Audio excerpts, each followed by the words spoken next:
پاس ہونے والوں کو. وبشر الصابرین، جو اعتراض ہم پر نہ کریں کہ کیوں ایسا ہو گیا، راضی رہیں، امتحان پر صابر رہیں. اور صبر کی 3 قسمیں ہیں، یہ بھی آج پہلی دفعہ غور سے سن لو. جو نیکیاں کر رہے ہو اس پر قائم رہو. اس صبر کا نام صبر علی الطاعت ہے.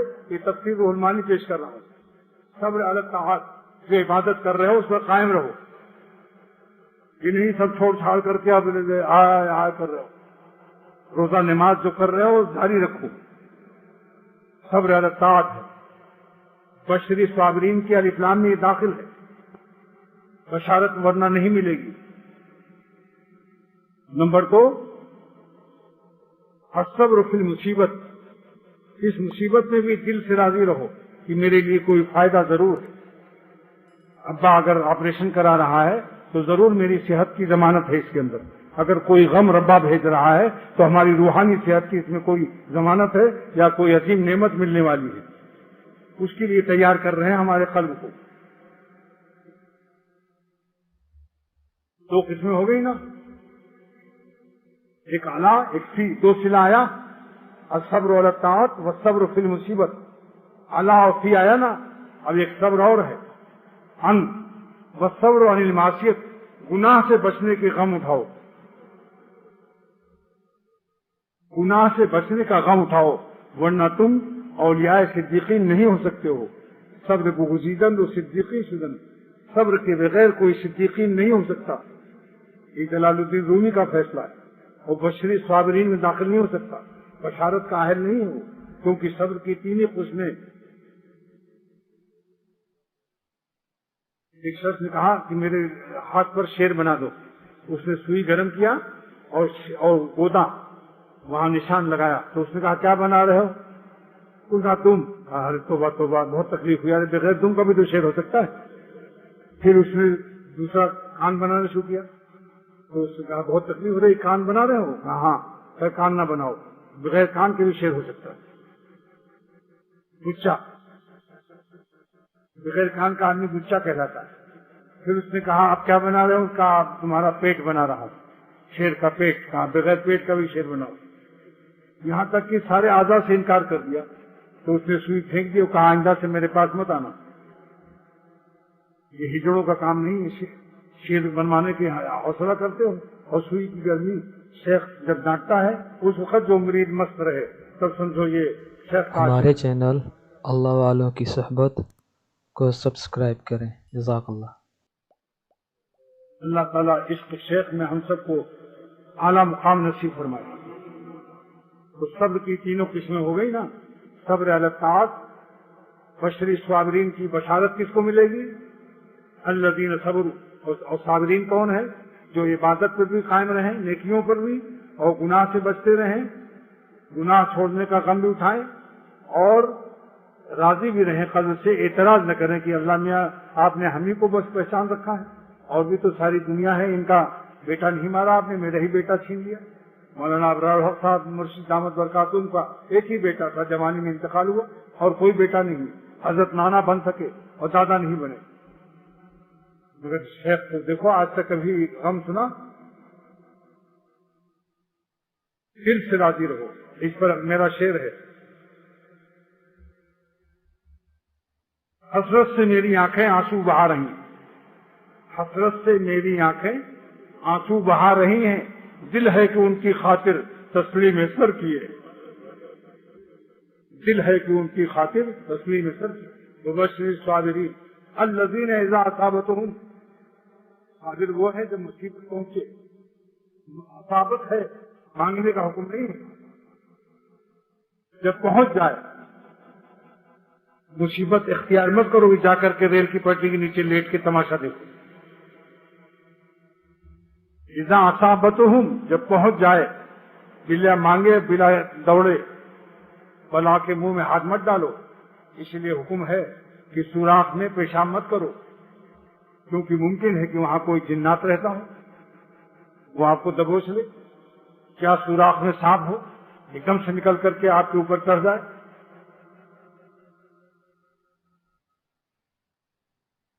اور جس جس سوراخ سے ایک دفعہ 10 جائے دوبارہ اس میں انگلی نہ ڈالے. جب ایک دفعہ حسینوں سے گناہ کوئی کر لے پھر دوبارہ اگر پھر وہ حسینوں کے سے نہ بھاگے تو یہ کیا ہے؟ اس حدیث کا نافرمان ہے علی. حسینوں سے بھاگنا فرض ہے. دیکھو مچھلی جب دریا سے نکلتی ہے اگر فوراً تڑپ کر کے دریا میں جائے تو تڑپ کے جا سکتی ہے، لیکن اگر دریا میں تڑپتے تڑپتے دیر لگ جائے گی اور دریا میں داخل نہیں ہوگی تو طاقت تڑپنے کی بھی ختم ہو جائے گی، طاقت پرواز بھی ختم ہو جائے گی گناہ کرتے کرتے. آپ نے دیکھا، میں نے دیکھا ہے کہ دریا سے مچھلی کو نکالا وہ تڑپ رہی 1-1 فٹ اور پانی میں نہیں جا سکی. تھوڑی دیر میں تڑپنے کی طاقت سست کمزور پڑ گئی، پھر تھوڑا تھوڑا تڑپنے لگی. تھوڑی دیر کے بعد دیکھا کہ تھوڑا تھوڑا تڑپنا بھی ختم ہو گیا. آج گناہوں کا جو احساس ہے تھوڑا تھوڑا تڑپنا، اگر دیر کرو گے توبہ کرنے میں تو سمجھ لو ایک دن ایسا آئے گا کہ تڑپنے کی بھی طاقت نہیں رہے گی. دریائے قرب کا کہاں کا خواب دیکھتے ہو؟ اللہ کے دریائے قرب میں تمہاری روح کی مچھلی داخل نہیں ہو سکتی، تڑپنے بھی کی طاقت ختم ہو جائے گی. اس لیے اس مچھلیوں سے سبق لے لو، جلدی سے توبہ کر لو تاکہ ابھی تڑپنے کی طاقت ہے. ابھی اللہ کے دریائے قرب میں اشک ندامت سے جا سکتے ہو. آگے کیا ہے؟ اذا اصابتهم مصیبت قالوا، ایک عمل بھی کر لو. اللہ نے خبر دی ہے. قالوا جملہ خبریہ ہے، امر نہیں ہے، خبریہ ہے کہ جن کو جو قابل بشارت بندے ہیں میرے ان کو توفیق قالوا نصیب ہوتی ہے. وہ کہتے ہیں انا للہ و انا الیہ راجعون. جملہ خبریہ سے جملہ انشائیہ کی تعلیم ہو رہی ہے. بولو بھائی، جملہ انشائیہ کی تعلیم نہیں ہو رہی، امر ہے اس میں موجود کہ جب کوئی غم پہنچے انا للہ و انا الیہ راجعون کو ہو. اس کا 2 ترجمہ ہے. انا للہ کہ ہم اللہ کے غلام ہیں، ملک ہیں، مملوک ہیں. مالک کو اپنے مملوک میں ہر تصرف کا حاصل ہوتا ہے. جو آپ کی الماری ہے 2 خانے کی ہے، گلاس 1 درجن لائے. جس گلاس کو مالک چاہے خود اٹھائے یا نوکر سے اٹھوا کے کہتے ہیں اوپر والے میں رکھ دو. اگر نوکر کہے کہ حضور یہ دوسرے کھانے میں کیوں رکھوا رہے ہو تو کہے گا بیوقوف، الماری میری، دونوں خانہ میرا، گلاس میرے، تو میرا نوکر، رکھ دے سیدھے سیدھے ورنہ بھی ایک چماٹ ماروں گا.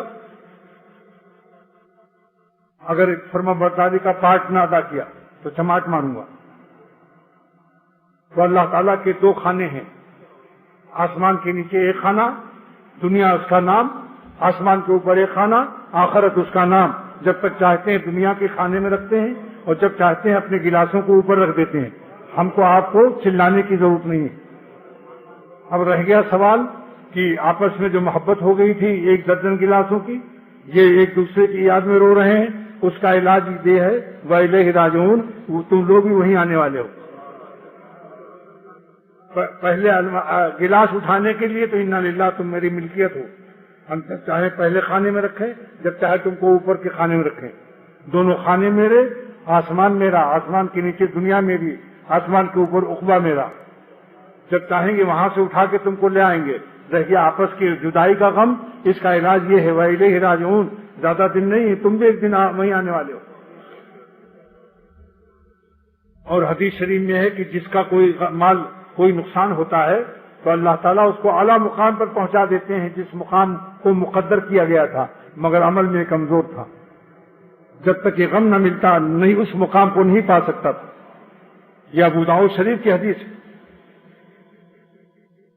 تو لہذا جب عافیت مانگنے کے باوجود کوئی غم آ جائے تو سمجھ لو کوئی اعلیٰ مقام مقدر میں ہے جس کو دینے کی اللہ تعالیٰ نے میری دعا کو قبول نہیں کی. جیسے ایک لڑکا اسکوٹر مانگ رہا ہو اور اس کا ابا نہ دے رہا ہو، اتنے میں ایک مرسڈیز یا اعلی شان موٹر لا کے دے دیا، تو اس کو نہیں کہیں گے کہ کیسا بات سخت دل ہے کہ اپنے بیٹر کی اسکوٹر کی درخواست کو قبول نہیں کیا.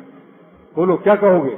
تو جب اعلیٰ مقام پر اللہ پہنچا دے گا تو حق تعالیٰ کی رحمت اور دعا کی قبولیت کی ایک یہ بھی ہے عالی شان رحمت کا ظہور اور نزول ہے. کیا معلوم کہ کیا مقام ملے گا انشاءاللہ. اور دنیا میں بھی کبھی ایسا ہوتا. ایک بزرگ جا رہے تھے، چوکھٹ لگ گئی، خون نکلنے لگا، لیٹ گئے. کہا الحمدللہ اس میں کوئی خیر ہے.